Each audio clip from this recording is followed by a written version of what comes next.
morning. Welcome back to my channel. To all my Lotus family and to all my new subscribers, I appreciate you and welcome. Welcome. So today, actually this week marks my 1 year anniversary of my move to Mexico in Merida. And so with that has come lots of contemplation about just my year, how grateful I am for my freedom. Excuse the noise in the background. They are building something on the roof of this complex I'm in. And so I've been kind of in a state of just looking back over the year and just, the friendships that I've developed and that feel like family now and just the whole thing. I came across an article last week in the Mexican news about expats and our effect on local communities. And so that really has had me thinking about how I carry myself here, how I have carried myself here.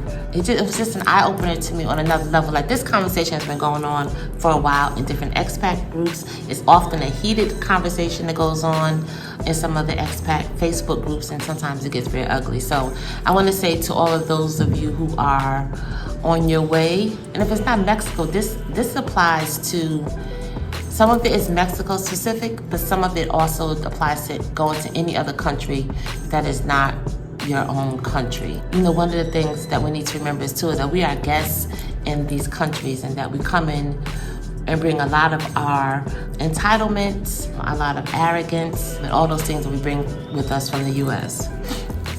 So I want to first say though that for Merida, we're coming by the droves. Like, every week there's a new bunch of us coming to Merida, and for very good reasons. Like, people come for different reasons, but good reasons in that a lot of people are retiring. Some are just escaping, like myself, the hustle and bustle of the United States, the just subpar living and existing, a better life, a better lifestyle, more freedom, more peace.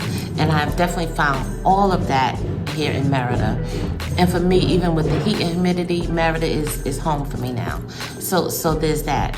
So a few of us are not, it's not only that a few of us can affect the local economy, but it's not a few of us anymore, and that it just adds up. And so one of the things that is happening is that since all of us are here and are coming, things are, of course, the prices are going up, and they're American prices. And so in some places, in some instances, they're priced for Americans, the gringo prices, right? And so according to this article I was reading, it's pushing some locals out of services that they once enjoyed, because now they're priced for Americans, and it's priced them out.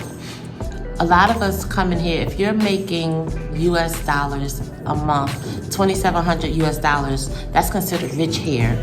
You're in the top 10% earners in Mexico. So that puts you in another status all by itself.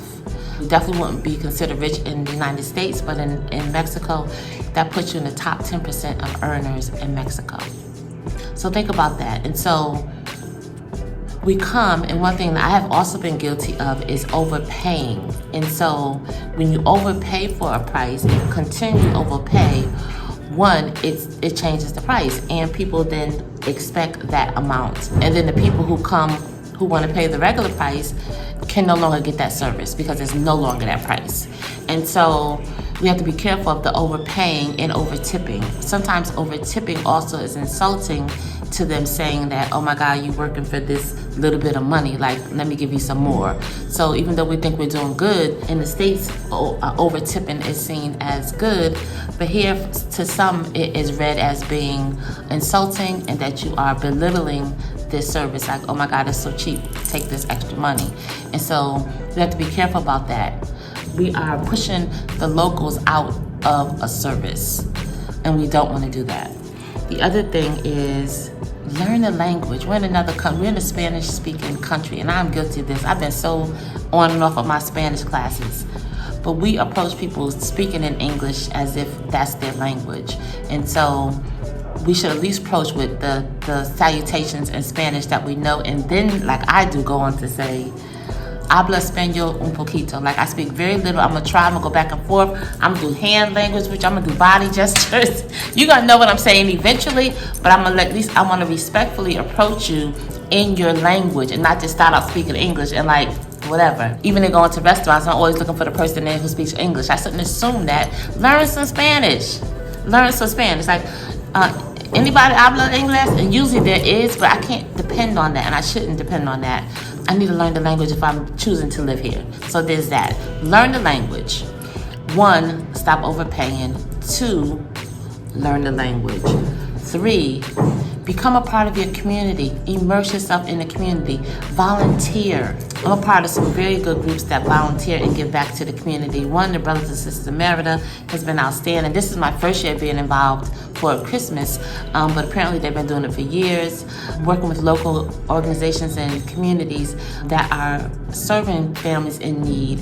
And so we have adopted families and children, and you decide how many children you're going to adopt, and you get the list of what those children want for Christmas, and you buy those gifts. And so I was fortunately able to participate in that this Christmas, and it felt great to be able to give back to the community that I'm now living in. I have several friends here who have children who are involved in monthly volunteer activities with local organizations.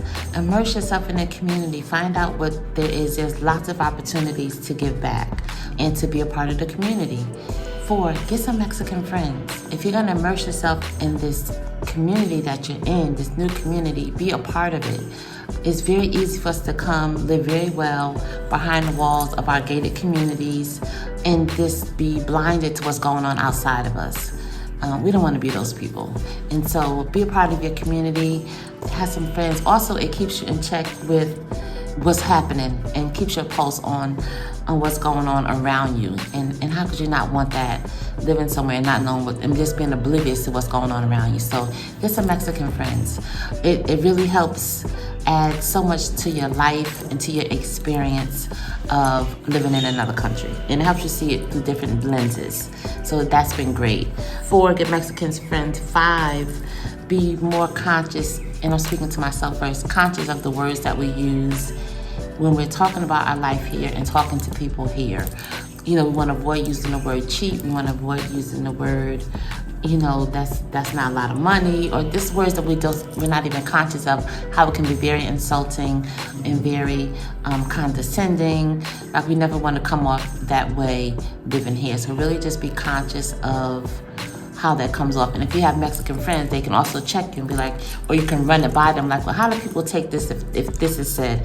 How do people feel about this? Like, you will never know just talking to other expats. So that also helps you stay in tune with what's going on around you. So, and the last point I have is just give more than you take. Just give more than you take. Like, we are, whether we want to or not, affecting the local community. And so that's like a runaway train now. There's nothing we can do about that. But we can be more conscious of our actions by not overpaying, over tipping, and be more conscious of pricing locals out of where they can live.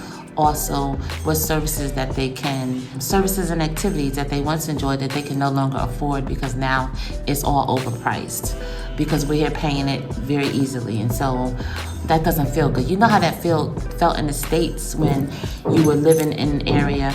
I know for me, living in the DC area for almost 20 years, like, there are parts of that area that I couldn't live in because it was just so overpriced. And it was overpriced because there was a particular group that came to live there and ran the prices up. Like, that's what we're doing in Merida. And so it doesn't feel good to be a part of that. And so whatever consciously we can do to ease that. You look around, this building on every corner of Merida, there's a new apartment building coming up, and it's very expensive. And so I'm like, who are they building those for? Us. And so, because we come be like, oh, that's way less than I was paying in the States. It is, but it just creates a whole nother dynamic. And so I just wanted to just come on to say that for a few minutes, just to be conscious of it, because I've definitely been made aware of it and just been thinking about it more lately. It's how we need to, just keep checking ourselves and be conscious of where we're living. We're guests.